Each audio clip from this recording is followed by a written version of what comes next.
ओम नमो भगवते वासुदेवाय।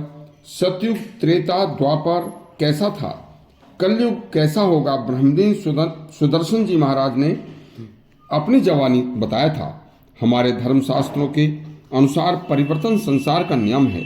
लाखों वर्षों के बाद युग परिवर्तन होता है। हमारे प्राचीन काल के ऋषि भारी विद्वान थे। उन्होंने पहले युग का नाम सतयुग क्यों दिया? इस समय जो ब्राह्मण बुद्धि ज्ञान के भंडार थे तथा धर्मनिष्ठ तपस्वी और सभी मनुष्यों को समान समझने वाले, सभी को अच्छे ज्ञान का उपदेश देकर सुखी जीवन जीने का संदेश देने वाले थे। सभी लोग ब्राह्मणों की बुद्धि व ज्ञान का सम्मान करके उनकी हर बात को जीवन में उतार कर सुखी जीवन जीते थे। कहीं कोई किसी प्रकार का आपस में मनुष्यों में द्वेष भाव नहीं था। कोई किसी को ऊंच नीच नहीं समझता था। राजा लोगों के कुल गुरु और मुख्य सलाहकार विद्वान ब्राह्मण ही होते थे। इसलिए राजकाज सभी बड़े ही सुंदर ढंग से चलते थे। उस समय ब्राह्मणत्व चरम सीमा पर था। तपस्वी ऋषि मुनियों व विद्वान ब्राह्मणों का जप तप पूजा पाठ वैदिक नियमों का पूर्ण रूप से पालन करते थे।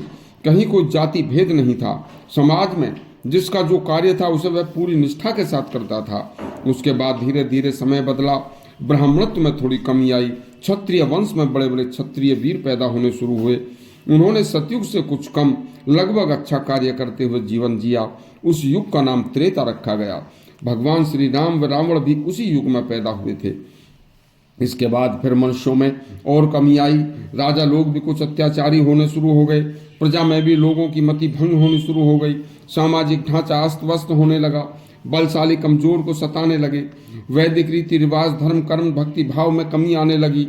और तब पृथ्वी पर कुछ समय और सत्पुरुषों तथा प्रजा और संत महात्माओं की रक्षा हेतु भगवान श्री कृष्ण ने अवतार लिया। वह युग द्वापर कहलाया। इसके बाद श्री कृष्ण के अपने धाम को जाते ही पृथ्वी पर धर्म कर्म जप तप भक्ति भाव नष्ट होना शुरू हो गया। ब्राह्मण सन्यासी गौ कन्याओं के प्रति तथा धार्मिक राजाओं के प्रति सम्मान कम होना शुरू हो गया। मनुष्य दुष्कर्मों में लिप्त रहने लगे तथा सतयुग त्रेता द्वापर तीनों युगों में जो लोग मतिहीन थे, ऐसे दुष्कर्मी व पापों में बुद्धि रखने वाले कुकर्मी दुष्कर्मी, किसी का धन हड़पने में जो लोग लगे रहते थे तथा बुरे कर्मों से मौज मस्ती को अपने जीवन का अंग समझते थे, ऐसे लोग दुर्बुद्धि समाज में सभी देशों में शासन सत्ता हड़प कर सभी दुष्कर्मी लोगों को अपने साथ मिलाकर प्रजा के लोगों का धन हड़प कर राजकाज करने लगे। वह युग कलयुग कहलाया। इस युग में न्यायाधीश अन्याय करने के लिए रिश्वत पैसा लेकर न्याय करने लगे। मांस शराब व मद यौवन स्त्रियों की मांग करने लगे। मंत्री और नेता तथा बलशाली लोग अन्याय करने लगे। सम्मानित लोगों को दुष्कर्मी गाली देने लगे। जो जितना अन्यायी दुष्कर्मी बाहुबली होता था वह सत्ता हड़पने के लिए हर प्रकार के प्रयास करने लगा। अच्छे लोगों में तथा सच्चे शासन करने वाले सच्चे देशभक्त मनुष्यों में पापी लोग दोष निकालने लगे।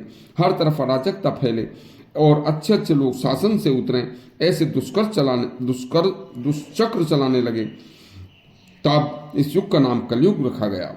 अब वही युग कलयुग चल रहा है। यह कहने की बात नहीं। चारों युगों का नामकरण भी उन्हीं के कर्म प्रधानता को देखकर, जिस काल में जिसकी प्रधानता थी उसी प्रकार उसी का अनुरूप रखा गया।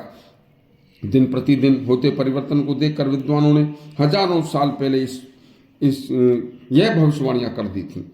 अब मनुष्यों के साथ कलयुग भ्रमण कर रहा है। यदि आपको इन चारों युगों की कथा अच्छी लगी हो तो हमारा चैनल सब्सक्राइब करें और घंटी दबाएं। धन्यवाद।